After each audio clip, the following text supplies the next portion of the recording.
Hi, Dr. Brown. Hey. I'm a pastor here in North Dakota. I have a simple question. It really bothered me after the whole thing happened with Roe versus Wade. I mean, people have been praying for this for many, many years. And I kind of checked out all my favorite preachers. So I'm a preacher myself, but there are many preachers that speak into my life. A lot of them charismatics or Pentecostals. And on social media, many of them, I would say probably 80 to 90% were absolutely silent on that Friday and the day after and the day after that.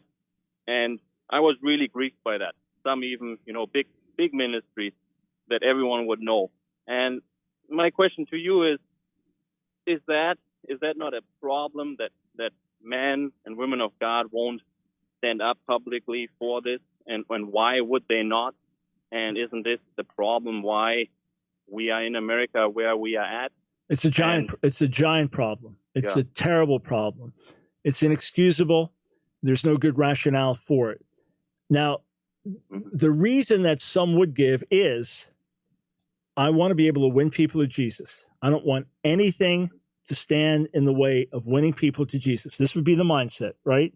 Read Andy Stanley's new book, Not in It to Win It. There's a lot I love about the book and a lot I really differ with. So he's already agreed to come on the air so we can have a discussion about this. And I've already shared privately some areas that I love and some where I really differ. So we'll have that discussion. But here's the mindset. Abortion is so volatile. The moment you touch it, you're going to get instant political divisions, instant emotional divisions. People that you want to reach with the gospel, you now won't be able to reach. People will be turned away from Jesus. Better to not talk about that publicly, to minister life, in other ways, just teach the word, practice love one another as Jesus loved us, reach the lost, and then build up a good, positive culture of life and help people to understand. And then we can more effectively reach the world. Now, the reason I say that mentality is not realistic is, number one, the Great Commission is a call to go and make disciples. And part of making disciples is to teach them principles of life and truth. If we lived in the days of slavery, segregation, let's say that we're a church in the South in the midst of slavery and segregation. We're not supposed to address it because it's controversial. We're not supposed to speak out against injustice. We're not supposed to stand up for the poor and the oppressed. We're not supposed to go against the cultural norms. We're called to be the salt of the earth and the light of the world. We must do it in a way that exalts Jesus. We must do it in a way that is not political. In other words, it's one thing to be pro-life.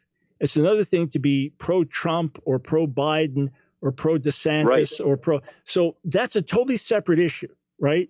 And it's one thing to get political. My book coming out in September, The Political Seduction of the Church, has a subtitle, How Millions of American Christians Have Confused the Gospel with Politics, right? So we get super caught up in political, Republican versus Democrat. That's not the issue. I talk about this a lot as part of my calling as a radio host and an op-ed writer, but your average pastor is going to talk very little politics, but absolutely moral and cultural issues. This is the world that we live in. What about in a big church, all the women now with the overturning of Roe v. Wade who had abortions, who are dealing afresh with guilt, who are dealing with the demons of the past, so to say, coming up and they're struggling. What about the people in the church contemplating abortion? For us to not publicly rejoice at the same time, to take advantage of this time to say to all of you women that think that we're heartless and crazy, can we talk? We want to get to know you. We look, you're afraid, you think that it's just a bunch of old men telling you what you can do with your body. You're already thinking about the 11-year-old girl that gets raped by her uncle, and you're going to force this girl to have a baby. And what kind of cruel monster are you? This is our perfect time to reach out, to talk with compassion, to say, would you just for one moment consider, is that a human being in the womb? Isn't that everything? So to me, it is a massive, massive gap. It is a major reason that the church is so confused. It is not that we're talking about these issues too much from the pulpit. Quite the contrary. We hardly are. And then when we do, we often get political about it, or we are so right in our position, we forget the people hurting. I've often said that when I'm dealing with gay issues or same-sex, quote, marriage or trans issues, and I'm equipping a church to deal with this, that I'm also speaking as if there's a 15-year-old kid in the front row, suicidal, gay identified, wondering if there's any hope or love from this church. Whatever I say, I want him to hear love. If you cut us, we bleed love. It's the same thing here, John. May the Lord awaken the shepherds in his body. The flock needs your guidance now.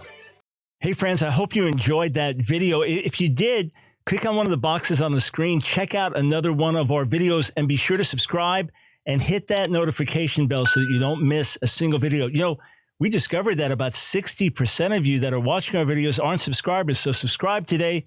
Doesn't cost you a dime. And if you want to support our work, Line of Fire, and all the things that we do, follow one of the links on the screen below.